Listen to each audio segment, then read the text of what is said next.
Et vous connaissez l'émission Ban Culture, ça continue. Dans la deuxième partie, le jeune metteur en scène Hamza Boulaiz, il vient nous parler de son nouveau projet, un spectacle de 12 heures, l'espace d'une nuit, entre Rabat et Tanger. À tout de suite. Midi 1, Bain de Culture avec David Labo.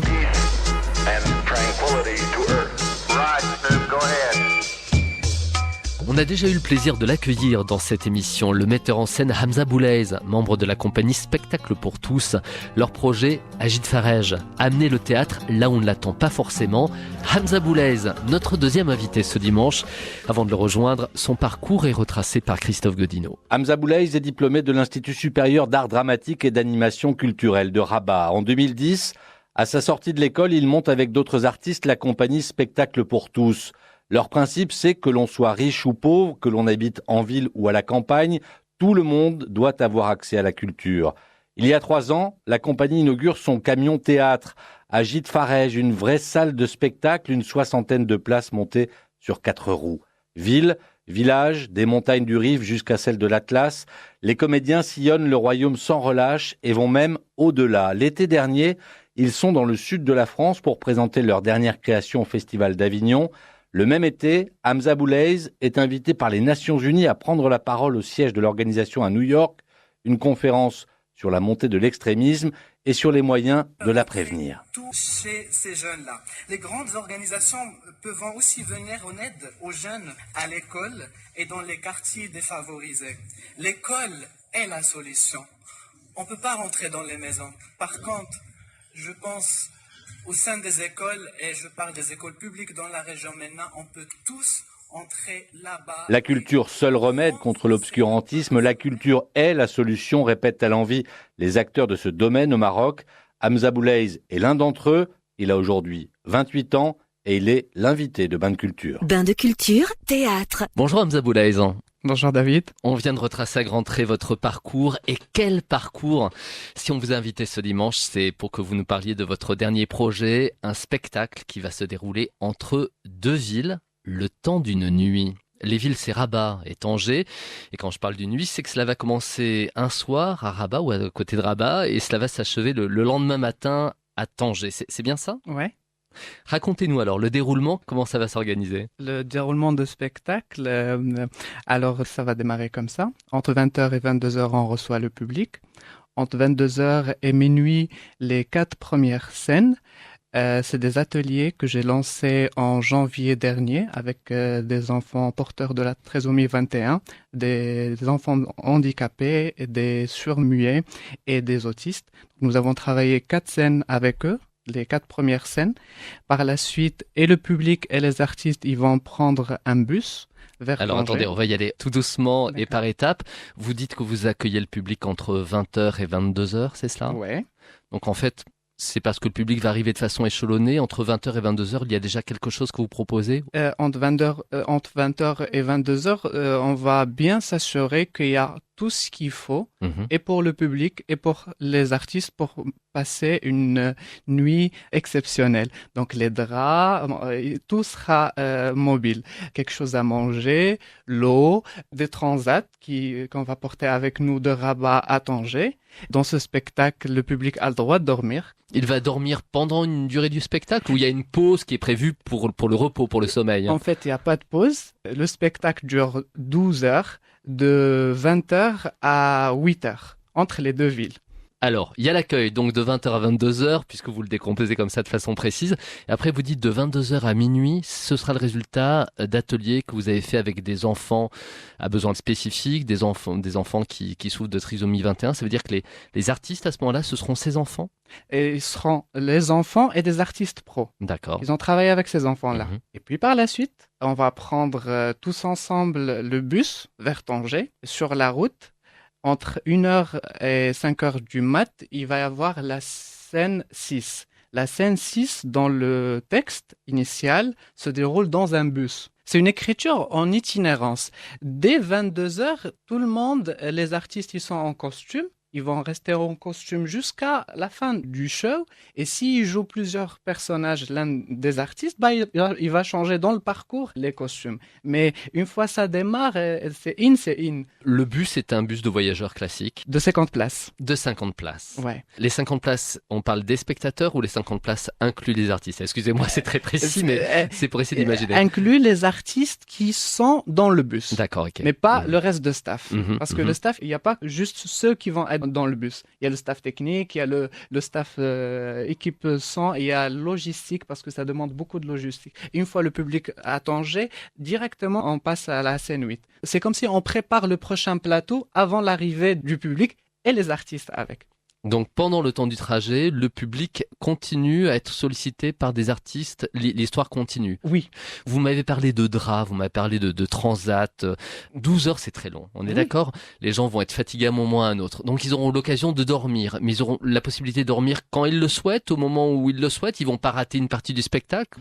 Si ça arrive, les gens ils sont fatigués, ils s'ennuient, peut-être ça les intéresse pas, ils ont le droit de dormir dans ce spectacle. Au moins ils vont garder ce souvenir. Ah bon, j'ai assisté à ce spectacle que j'ai pu dormir bien ou j'ai fait Alors des cauchemars. c'était la question que je voulais vous poser, c'est que 12 heures c'est absolument énorme. Comment faire en sorte que les gens ne s'ennuient pas? C'est-à-dire que s'ils s'ennuient, ils ont le droit de toute façon de décrocher, de prendre un temps de repos, Exact. de faire ce qu'ils veulent, peut-être de discuter un tout petit peu avec le voisin, d'échanger. Ouais. Mais la magie de toute façon, ce sera celle-là. C'est que pendant 12 heures, on est embarqué dans une aventure commune. Il y a un spectacle Oui. entre deux villes qui bouge, en partie dans un bus, et de toute façon, au final, ça restera une expérience. Exact, une expérience. Cette pièce, en fait, dont vous parlez, vous l'avez écrit à quel moment? Je ne sais pas si on peut parler un petit peu du récit, de l'histoire. J'ai vu un jour, quand c'est sorti, le film Tombouctou. D'Abderrahmane Sissako. Exactement, ouais. Et ce film-là, il m'a beaucoup touché. Et il m'a tout de suite donné envie d'écrire un texte de théâtre. Et j'ai écrit ce texte et j'ai postulé pour les résidences de Sundance. Et j'ai été accepté pour une résidence de 3 semaines, là où j'ai réécrit ce texte pour une deuxième version. Sundance, c'est donc ce festival aux États-Unis. Exact. Mhm. Et il y a Sundance Théâtre et il y a Sundance Cinéma. Donc j'ai écrit ce texte, je l'ai développé. Et en écrivant, j'ai toujours imaginé et le public et les artistes, tout le monde se déplace. Il n'y a pas un seul endroit pour voir cette pièce. C'est comme un film en fait. Parce qu'il est très coupé en scène et on change d'un endroit à un autre facilement. Donc, les dates, c'est le 30 avril, c'est un mardi. Ce Ouais. sera le début du spectacle. Ouais. Et 12 heures plus tard, le 1er mai, le périple s'achève à Tanger. C'est bien ça. Alors vous avez quand même de la suite dans les idées parce que l'une des premières fois où vous étiez venu nous rendre visite dans cette émission, c'était en juin 2015.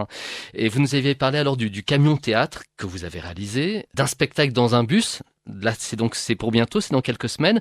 Vous nous aviez parlé aussi de faire un spectacle itinérant dans un bateau. C'est vrai. Oui. Oui. Est-ce que vous avez conservé Wow. cette idée? Ce sera pour plus Bravo. tard, j'imagine.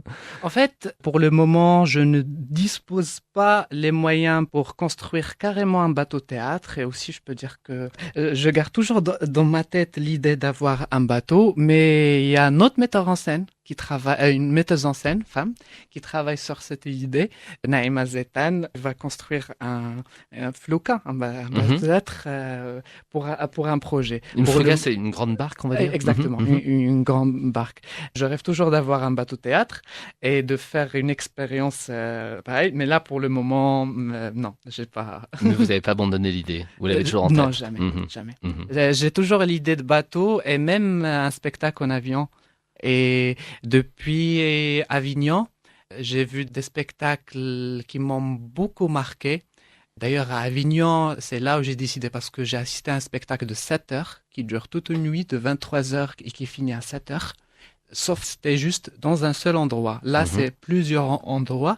Je travaille sur un projet artistique, l'écriture en itinérance. Les gens aujourd'hui, je pense, ils s'ennuient facilement.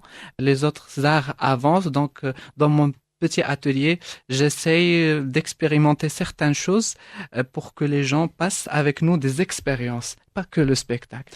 Ce projet qui s'annonce Exit, ce sera entre Rabat et Tanger, on l'a dit, du 30 avril au 1er mai, puis vous avez plusieurs projets en parallèle, vous avez toujours plusieurs fers au feu. Il y a aussi le théâtre de poche que vous avez inauguré il y a de cela quelques semaines. 14 février 2019. Le 14 février, ça se passe dans l'un des lycées publics de Tanger où vous intervenez. Ouais. C'est un théâtre, un véritable théâtre, un petit théâtre. Ce serait chouette que vous nous le fassiez visiter. Let's go. Alors on y va. On va marquer une petite pause musicale, on va sortir des studios de Médien, on va se rendre donc dans ce lycée pour visiter ce théâtre de poche. À tout de suite.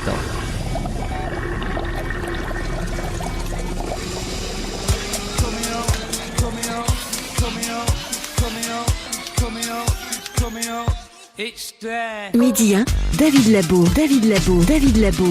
Le projet Gîte Farège de Spectacle pour tous, c'est le camion théâtre. C'est également des ateliers théâtre animés chaque semaine depuis 3 ans dans 6 lycées publics de Tanger. Des centaines d'élèves en ont bénéficié. Certains d'entre eux ont créé depuis leur propre association, leur propre collectif. Il ne leur manquait plus qu'un lieu pour se retrouver, pour répéter, pour travailler chaque week-end. D'où la naissance de ce théâtre de poche. Il s'est implanté dans le lycée Moulay Slimane, sur une colline de la ville, le quartier Mojaïdine. Un bâtiment bleu ciel en retrait, banal en apparence, en son centre, une porte en fer.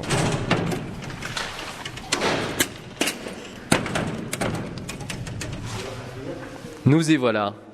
Donc ici, c'est l'entrée du théâtre. Au départ, c'était une seule salle que nous avons aménagée maintenant en 5 espaces.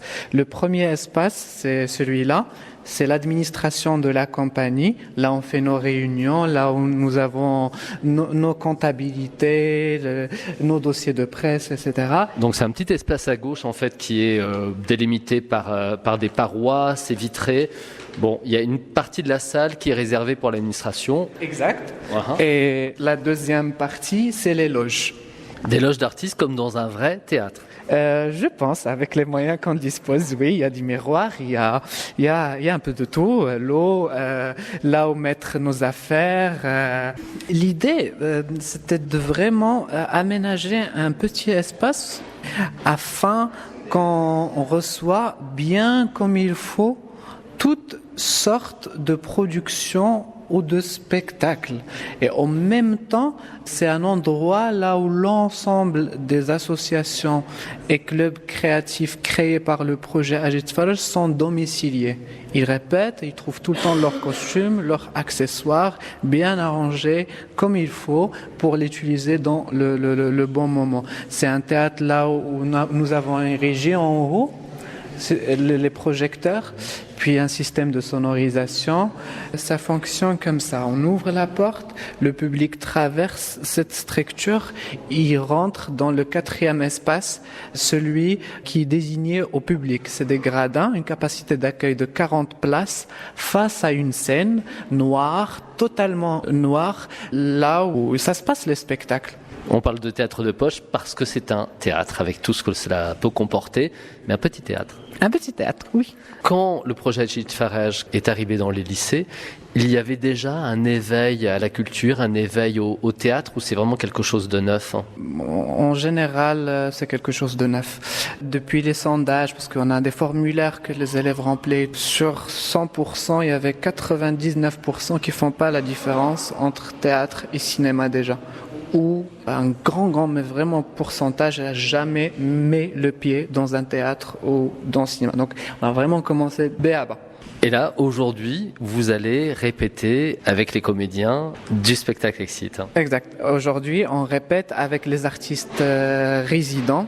Parce que comme aussi les élèves répètent pour leur production, nous aussi on répète pour notre propre production. Nous, la compagnie Spectacle pour tous qui a initié ça. Et ça va commencer dans pas longtemps. Je dois aller me préparer. Alors je vous laisse vous préparer. Merci Hamza. Merci David.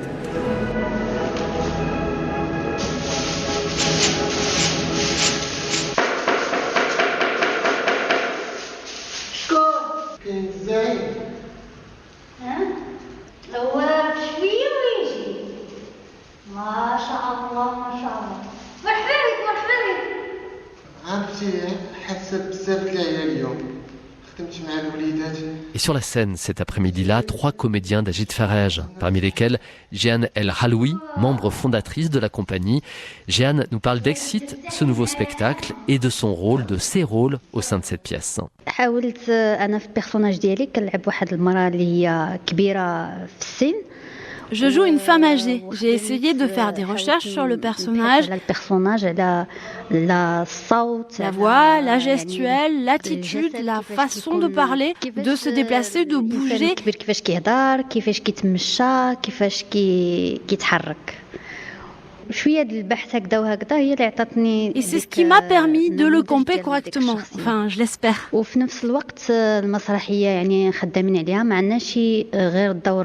Et en même temps, dans cette pièce, il y a énormément de personnages.